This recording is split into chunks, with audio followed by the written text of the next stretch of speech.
I'm going to show you how oil prices, inflation, gas, globally are still Joe Biden's fault. I understand it's now a global problem, but that's because the USA started the ripple with a man named Joe Biden that now rippled through the world. So everybody, pay attention. 1, you push the green bad deal, and this is going to happen. What's the green bad deal? Well, it goes a little something like this. Listen to what he has to say about fossil fuel. Are you ready to commit to the responsible phase out of fossil fuel production as part of your administration? Well, look, we got to go to zero emissions, man.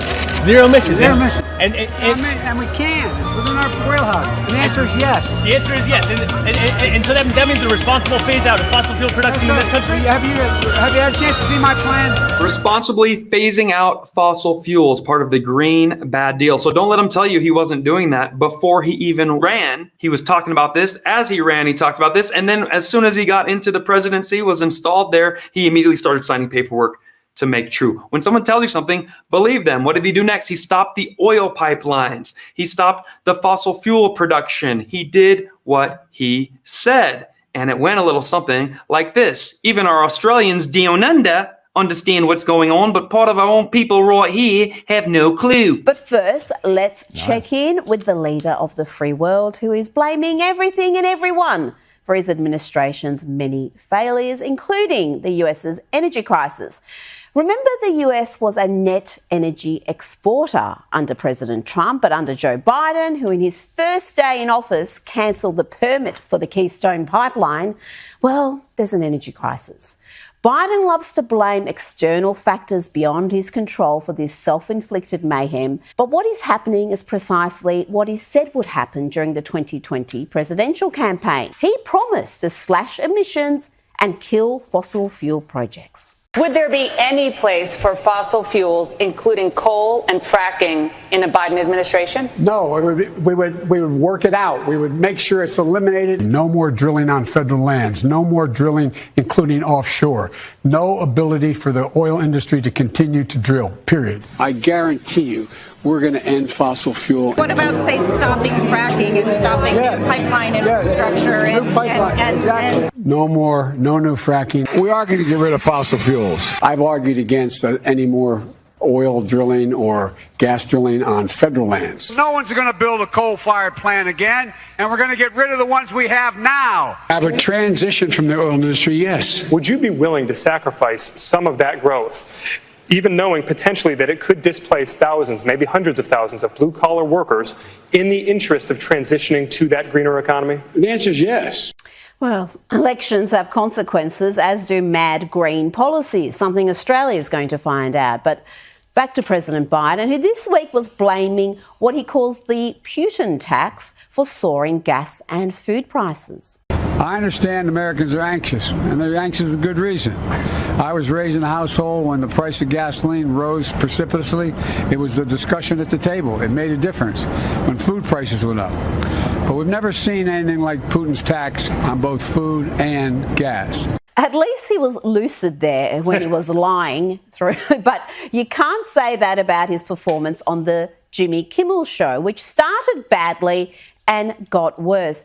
Here is Biden indulging in some mask theatre by wearing a mask when he's all by himself and then taking it off when he approaches the host. Yeah, that makes perfect sense.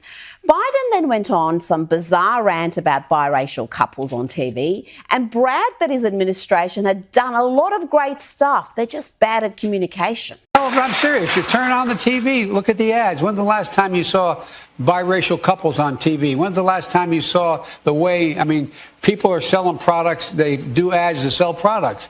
Does he think it's 1965? Maybe he seriously does think it's 1965, because these days ads are full of biracial families. But when he wasn't making a fool of himself on late night TV, Biden was indulging in reckless rhetoric. This is what he said about his political opponents just days after a Supreme Court justice appointed by President Trump had an attempt on his life. Every once in a while, something you learn makes you viscerally angry. Like if you had the person in front of you, you'd want to pop them. No, I really mean it. Don't you just love the unity that he's brought, the prosperity that he's brought? That's what happens when you order a president through the mail. It makes me just want to pop him. Sometimes I want to hit somebody. What a decent and nice guy. He denies the existence of his grandchild. He ruined people's jobs, their careers, their fossil fuels. He raked up the inflation, and now he wants to punch people. That is what we hired him for. Now, what else did he do to raise your gas prices? He botched the Afghanistan withdrawal. When Putin saw how bad that went, China started sharpening their forks and knives. Russia was looking around going, hey, we got an idiot at the wheel. Let's go play. This emboldened Russia to start a war with Ukraine. We lost Russian oil. We get 20 to 25% of our oil that way. So imagine losing 20 to 25% of your income. What would that do to you financially? Well, that's what we're doing with our oil situation. And inflation then shot up along with gas prices. Things are going bad at the exact same time. Stock market going down and interest rates for homes are going up, which means housing prices are going to plummet soon as well. But what's their big answer? Buy an electric vehicle. Hello? If you just buy an electric vehicle, you don't have to worry about any of this. They're trying to force you into the electric car. Watch what an expert had to say, but nobody wants to remember. Expensive gasoline, remember Vice President Biden, your response, and then we're going to have a final question for both of you. My response is that those people live on what they call fence lines. He doesn't understand this. President Joe Biden seemed to praise high gas prices for causing a, quote, incredible transition from fossil fuels and towards green energy. During a joint press conference with Japanese Prime Minister Fumio Kishida on Monday, Biden said that, God willing, the United States will be stronger as a result of record high fuel costs. Here he is. When it comes to the gas prices, we're going through an incredible transition that is taking place that, God willing, when it's over, we'll be stronger and the world will be stronger and less reliant on fossil fuels when this is over. Biden's comments come as the national average gas price sat at $4.59 on Tuesday, up from $4.12 1 month ago. Appearing on Fox News Channel's Hannity on Monday night, Senator Ted Cruz criticized the president for making that statement. Listen, $4.71 today is the average price of gas nationwide. Joe Biden isn't unhappy about that. He's in Tokyo celebrating, saying it's an incredible transition. It is the most arrogant contempt for working men and women in this country, and that is the view of the hard left. Let them eat cake. John Kerry, as he flies his private jet all over the globe, says, gosh, you got to give up your pickup truck because I care so much about the environment. So that is what's going on exactly. All this has been designed to make you uncomfortable with your car and have to get rid of it in order to get an electric vehicle. Now, do I like electric vehicles? In the long run, yes. Are they ready for mass consumption today? No. I just did a trip from Las Vegas all the way to Denver. I did not want to stop for 35 minutes at a Starbucks and sip a Frappuccino and wait for my car to charge. I was on the go, baby. And I need a car that can go 500 to 600 miles before each recharge. When you buy an electric car, you might get 200-300 miles. You might get 4 your first 2 years. What happens with your cell phone battery after you owned it for 2 years? Ooh, it doesn't hold up as well. Then you're 4 or 5 years in, you can't buy a brand new Tesla or Volt.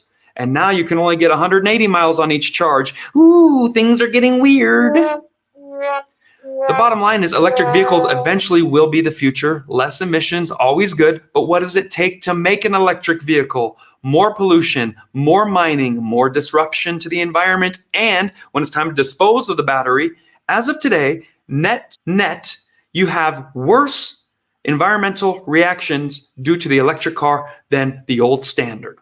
But I am still for environmental and I'm still for electric vehicles in the long run. We're just not ready today. There was a time when half the Americans had horses and half had nothing. And then people started getting cars, right? And so the people with horses thought maybe it's time to get a car. Well, there's not a lot of roads yet. We're not quite ready yet, but I definitely can see the value of a car. If Biden had been president at that time, he would have come in with a gun and shot all your horses. Pow, poof. Come on, man. We're going to the future. Let's kill your horse and you just get a car. We are going to get a car. Let us naturally do it. We don't need big government's help. We'll be right back with a whole lot more. Tell me if you agree, disagree, and if you hate me in the comments.